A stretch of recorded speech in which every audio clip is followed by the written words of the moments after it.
The warehouse smelled like rust and broken promises. Nia Okori stood in the center of the concrete floor. Fluorescent lights buzzed overhead like angry insects. 4 men circled her. Their shadows stretched long and hungry across the oil-stained ground. The air tasted metallic. Blood. Dust. The sharp tang of male overconfidence. She reached for her left hand, twisted the platinum wedding band once, twice, slipped it off with the care of someone removing armor they no longer needed. The ring disappeared into her jacket pocket. Safe, protected. Unlike the men in front of her, the first one moved, broad-shouldered, cocky, telegraphing his punch like he was mailing a letter. Naya's body remembered before her mind caught up. She slipped left, felt the air displacement as his fist passed her cheek, drove her right hand upward in a tight arc. The crunch of cartilage was louder than she expected. He staggered back, hands flying to his face, blood pouring between his fingers. His scream, high-pitched, surprised, like he hadn't actually believed she would hurt him. Men never did. Naya rolled her shoulders, shook out her hands, breathing even. 4 counts in, 4 counts out. Her trainer's voice 15 years ago whispered through her muscle memory. Control the breath. Control the fight. Control the fight. Control your life. The crowd pressed against the walls, erupted in noise. Some cheered, most jeered. A woman's voice cut through the chaos. She got lucky. Naya almost laughed. Luck was for people who had choices. The second man stepped forward, lighter on his feet, eyes calculating. He'd learned something from watching his friend bleed. Made him more dangerous. Not dangerous enough, Ive. This wasn't the first time someone mistook her silence for weakness, her smile for surrender, her choice to be gentle for an inability to be brutal. They always learned, always too late. He feinted left, drove forward with a straight right, fast, trained. Naya's world narrowed. Breathing, angles, distance, timing. She could already see how this ended. How they all ended. She had to let it unfold. Let them think they had a chance. Hope made the lesson stick better. He rushed forward. Nya's lips curved upward. Not a smile of joy. A smile of recognition. Here we go again. 6 weeks earlier, morning light through the gym windows was the softest thing about Na's life and soul. She adjusted the focus mitts on her hands, angling them for her student, a nervous office worker named Sujin. 3 weeks in. Sujin's jab had gone from hesitant to purposeful. Breathe first, Nia said. Korean accent, clear. Power comes from your center, not your anger. Sujin nodded, reset her stance, threw the combination. Better. Cleaner. Good, Nia smiled. The real kind. The kind that reached her eyes. Again, but this time, imagine he's standing right here.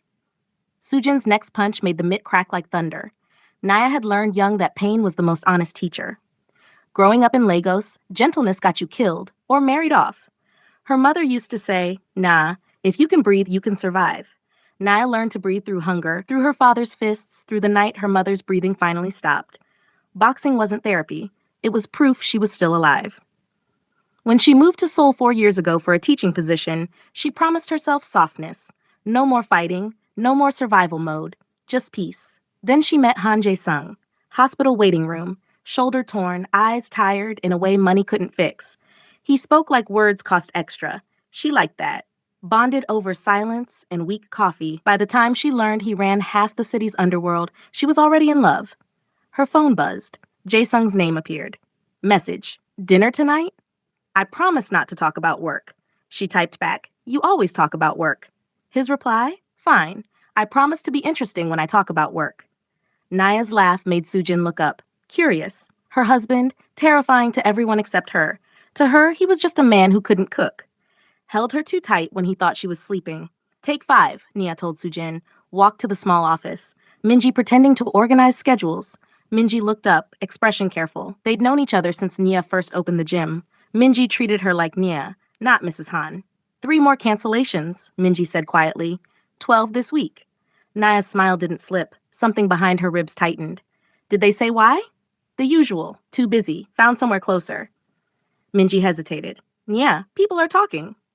People always talk. Not like this. The gym door opened. A new member walked in. Tall, lean, too observant.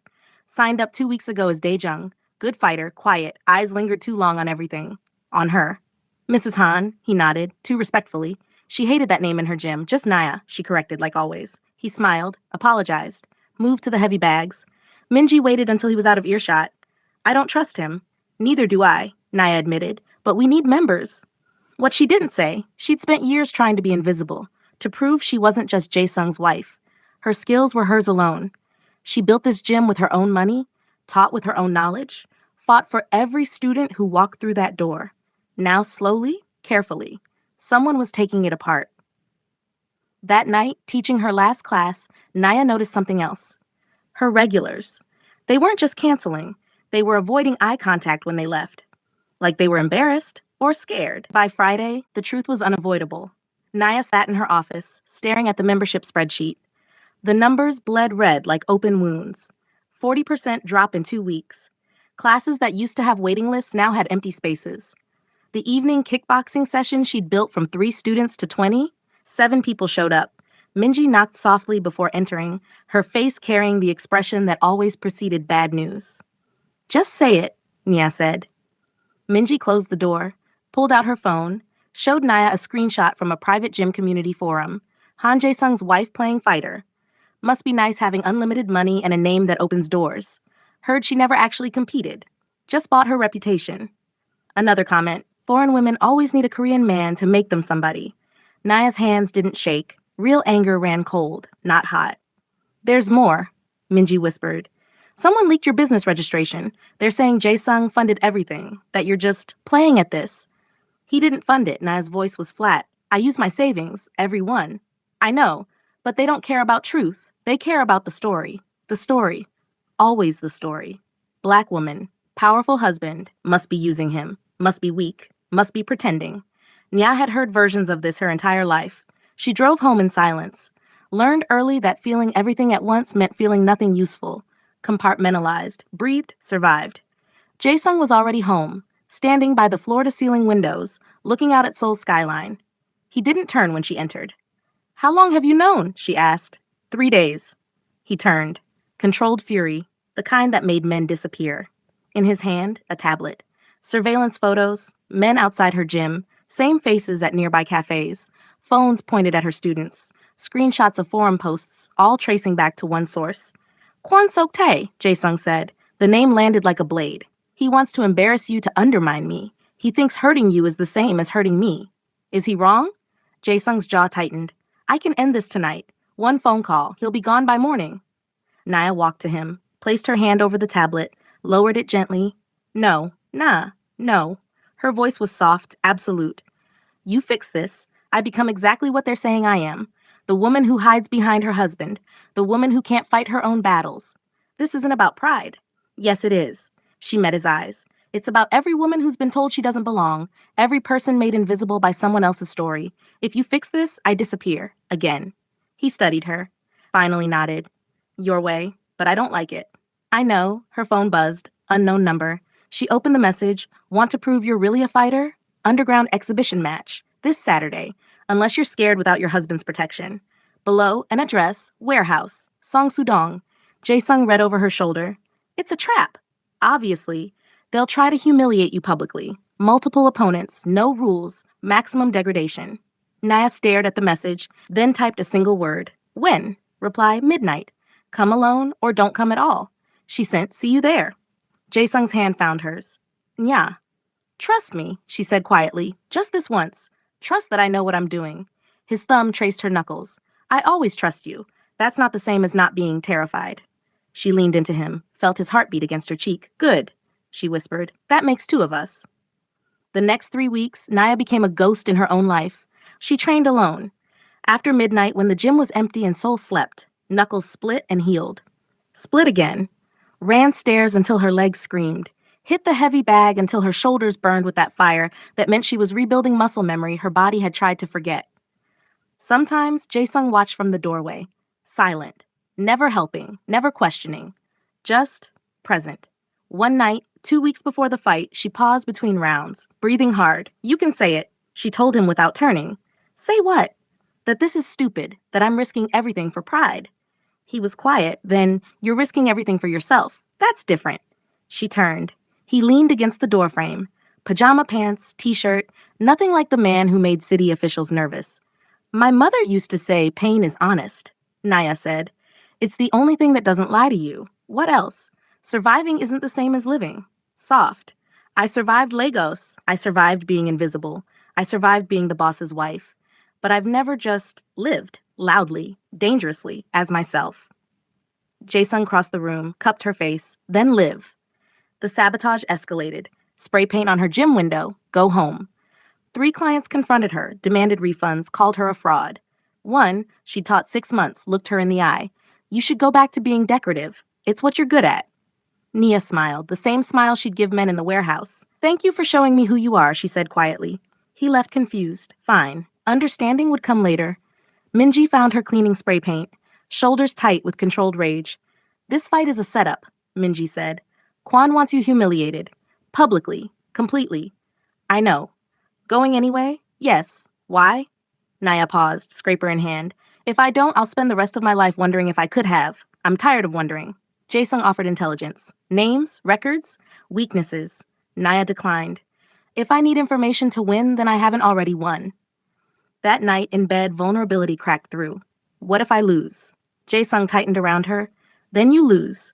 But you'll lose being yourself, being loud, being dangerous, everything they said you couldn't be. Not comforting. Not meant to be. Meant to be true. She turned. You really trust me? I married you, he said simply. The most terrifying trust there is. The night before the fight, Naya couldn't sleep. This version keeps the restraint, inner strength, and slow burn tension, with silences implied in the pacing, making it read exactly like your calm but dangerous narrative. She sat by the window, staring at her hands, calluses and scars, evidence of every time she had chosen to hit back instead of disappear. Her mother's voice came back, clear as bells. Nya, baby, the world will try to make you small. Your job is to take up space anyway. She'd spent so long learning to survive that she'd forgotten how to live dangerously. Tomorrow, she'd remember. Tomorrow, she'd show them what happens when you mistake quietness for weakness. Tomorrow, Kwon Sok-tae would learn that some women don't break. They break you back. The warehouse looked like a cathedral for violence. Naya stepped through the entrance at 11:47 p.m. The noise hit her first. Jeering, laughter, the humid press of bodies packed too tight. Makeshift lights hung from the ceiling, casting harsh yellow over the concrete floor, cleared into a rough circle. Blood stains from previous fights still glistened, dark prayers in the dim light. She recognized faces immediately. 3 former clients, arms crossed, smirking. Men from Jae-sung's world, rivals, allies testing loyalty, neutrals here for entertainment. A reporter outside her gym last week, phone ready. This wasn't underground. This was broadcast. A message being sent through her body, to her husband. Ladies and gentlemen. A voice boomed. Kwon Sok-tae emerged, expensive suit, predator's smile, charisma rehearsed, mid-30s, handsome in the way dangerous men often are. Tonight we have special entertainment, he announced, gesturing to Naya. Mrs. Han Ja-sung, the boss's pampered wife, claims to be a fighter, claims her little gym makes her dangerous. Pause. Let's see if she can back up that claim without her husband's protection. The crowd erupted. Nia stood still, face neutral, counting her breaths. 4 in, 4 out. Kwon wasn't speaking to her. He was speaking through her. Your wife is weak, therefore you are weak. Your protection means nothing here. Her first opponent entered the circle. Massive, 6'4", prison tattoos, broken nose healed crooked, street fighter stance, practical, brutal, effective. The crowd chanted, Taeyang! Taeyang! The makeshift referee barely finished explaining the rules before Taeyang charged. His first punch caught her shoulder. She twisted, absorbed it wrong, felt the impact rattle down her spine. Crowd roared. He pressed forward. Heavy combinations meant to overwhelm. Nya gave ground, took 2 more hits, lip split. He fights angry. Predictable. She'd been fighting their fight. Defensive, reactive, proving she could take punishment. Time to fight her fight. Taeyang wound up for a haymaker. She saw it coming 3 seconds early. Slipped inside his guard, too close for power to matter. 3 precise shots to the floating ribs, branches snapping. He gasped, stumbled. She pivoted, hooked his lead leg, drove her elbow into his solar plexus. He hit concrete, didn't get up. The warehouse went silent. Not quiet. Silence that follows shock. Naya straightened, rolled her shoulders, tasted copper, spat blood, looked at Kwon. His smile froze, halfway between amusement and something else. Understanding crystallized in her chest, sharp as broken glass. This wasn't about proving herself to them. They didn't matter. Their opinions were smoke. This was about unmasking them, showing the crowd that cruelty comes from fear, that men like Kwon build empires, assuming some people, women, foreigners, quiet ones, won't hit back. She wasn't here to join their world. She was here to break their assumptions. Naya wiped blood from her mouth, eyes never leaving Quan. Who's next? The second fighter was smarter, leaner, younger, moved like water, trained martial artist, maybe military, entered the circle with respect in his eyes, bowed slightly, then attacked with combinations that sang. Naya blocked the first 3 strikes, the fourth caught her temple. Stars exploded across her vision. She staggered back, the crowd found their voice again, louder, vicious. Put her down. Show the bitch her place. The words hit harder than fists. Always did. He pressed advantage, lightning-fast kicks to her legs, ribs, anywhere to slow her. One caught her side. Pain bloomed white-hot, stealing her breath. Every time you speak up, you're aggressive. Every time you succeed, you had help. Every time you exist, you're too much and not enough. Voices weren't just from the crowd. Every voice she'd internalized. Every moment she'd made herself smaller to fit spaces never meant for her. She caught the next kick, twisted, threw him off balance, landed a combination to his body. He grunted, recovered fast, swept her legs. Now hit the concrete, ribs screamed. Through the crowd, she saw Minho, one of Jae-sung's men, watching from the shadows. Their eyes met. He stepped forward, protective instinct overriding orders. She shook her head once. Firm, this is mine. Minho stayed back, jaw tight. The fighter helped her up, a gesture of respect, then tried to knee her in the face.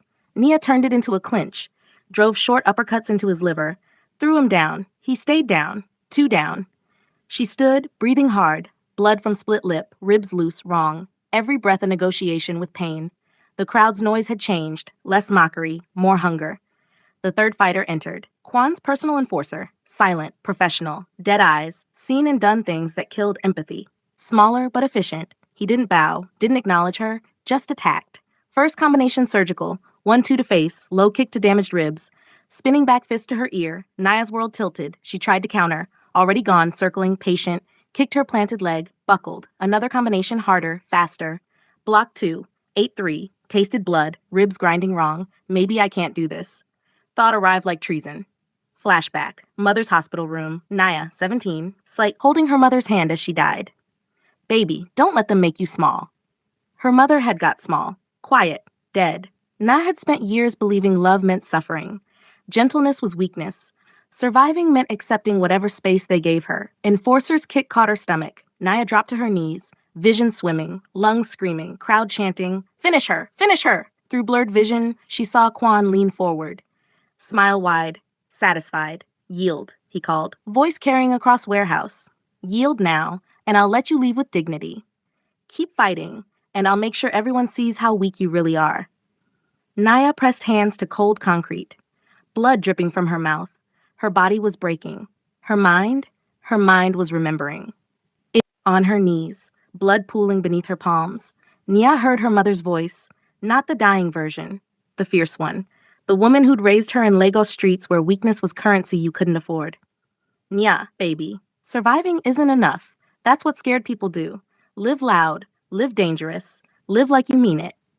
Nya had spent years surviving, being small, being quiet, being acceptable.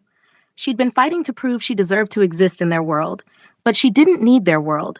They needed people like her to stay silent, to accept, to disappear when things got uncomfortable. That realization landed like electricity. The enforcer circled, confident, ready to finish her. Naya's breathing shifted, not the controlled 4-count of boxing discipline. Something older, rawer. The breathing of a girl who'd fought for food, fought off men twice her size, fought her way onto a plane that took her far from home, but never far enough from herself. She rose, not gracefully, not like a trained fighter resetting. She rose like something breaking through concrete. The enforcer saw it, hesitated, then charged. Muscle memory overriding instinct. Naya didn't retreat. She moved forward, met him in the space between, where technique dissolved into pure will. She slipped his jab, ate his cross on her shoulder, drove her forehead into his nose. Crunch. You wanted to see me fight? Her voice was rough, blood thick, clear. Here I am. She wasn't boxing anymore. This was Lagos street fighting merged with years of discipline. Efficient, brutal, relentless. Elbows to the temple, knees to the ribs, a throat strike that made him gag. He tried to clinch. She broke it, spun him, kicked the back of his knee, drove her fist into his kidney. He went down like a building collapsing and stayed down. The warehouse was quiet, not shock, fear. Naya stood over him, chest heaving, blood streaming from nose and mouth, ribs screaming, eyes clear, focused. She turned to Quan. He stood, expensive suit suddenly looking like costume jewelry. Face darkened, rage, and beneath it, fear. Is that all you brought? Naya's voice carried. For a moment, no one moved. Then a fourth figure stepped in. Daejung, the spy from her gym, the man who had watched her, reported on her, fed information to Quan for weeks. Hello, Mrs. Han, he said, respect gone. Or Nia, since we're being honest now. Something flared, hot, personal. This one had smiled while stabbing her in the back. This one's personal, she said quietly. Daejung smiled. You never belonged here anyway. Foreign woman playing at being Korean, playing at being tough, playing at... Nia hit him before he finished. Not wild, not angry, precise, not energy. She had none left, but clarity, purpose, understanding. Some people only learn through pain. Daejung was faster, better trained, landed shots that would have dropped her an hour ago. Nia had stopped feeling pain 3 fights ago. She walked through his combinations like rain. Inevitable, unstoppable. Her counter was surgical. Body shots folded him. Uppercut snapped his head back. Straight right hand carried weeks of frustration, humiliation, suppressed rage. Daejung hit concrete, didn't move. 4 men down. Nia stood, center of the circle, bloodied, damaged, unbroken. The crowd silent as graves. She turned to Quan. He tried composure, failed. Allies shifted, calculating. You're right, she said, sliding her platinum wedding ring back onto her finger. It's not over. It's finished. There's a difference. Stepped toward him. He stepped back. You wanted to prove I was weak, that I was nothing without my husband, that foreign women don't belong in your world. But here's what you proved. Your worldview depends on people like me staying quiet. She stopped, smiled, terrible, controlled. This is the last time anyone mistakes my choice for weakness. Kwan's allies offered nothing. You think you've won, he said. I know I have, Nia said, because tomorrow, everyone here will remember the night Han Jae-sung's wife fought 4 men, and you'll remember you brought her here. You created this. The warehouse emptied. Nia and Jae-sung remained, alone. Can you walk? He asked. I can run if I have to. Not what I asked. She leaned into him. No, but I will anyway. Dawn came soft. Nia at the kitchen sink. Hands in warm water turning pink with blood. Reflection in the window. Swollen eye. Split lip. Bruises blooming purple. Never looked more like herself. Jae-sung cleaned the cut above her eyebrow. Gentle. Quiet. I was ready to burn everything for you, he said. I know. They needed to see me, not your shadow. He traced the bruises. The hardest thing was trusting you to face that alone. I wasn't fighting for respect. I was fighting to prove I could live fully, not just safely. I spent so long surviving, I forgot how to live dangerously. He kissed her temple, careful. And now? Now I remember. 1 week later, the gym was packed. Word had spread. Kwan's organization crumbled. Allies scattered. Now Corey fights her own battles and wins. A young black girl watched her, wide-eyed. Want to learn? Nia asked. Yes. First lesson, Nia said, wrapping hands. Your power doesn't come from anger. It comes from knowing exactly who you are, refusing to apologize for it. The girl jabbed, tentative then stronger. By the 10th, smiling. That evening, walking home, Jae-sung held her hand. Do you regret marrying violence? He asked. No, but violence regrets meeting me. Her mother's voice came back one last time. Live loud, baby. Live dangerous. Live like you mean it. Nia had learned survival in Lagos streets, strength in Seoul gyms, now grace, knowing power, choosing when to use it. People feared Han Jae-sung because he didn't shout. Now they feared them both. Not for threats, not for posturing, but because when Nia Okori smiled and said, "You messed with the wrong one," it was already too late, and everyone knew it.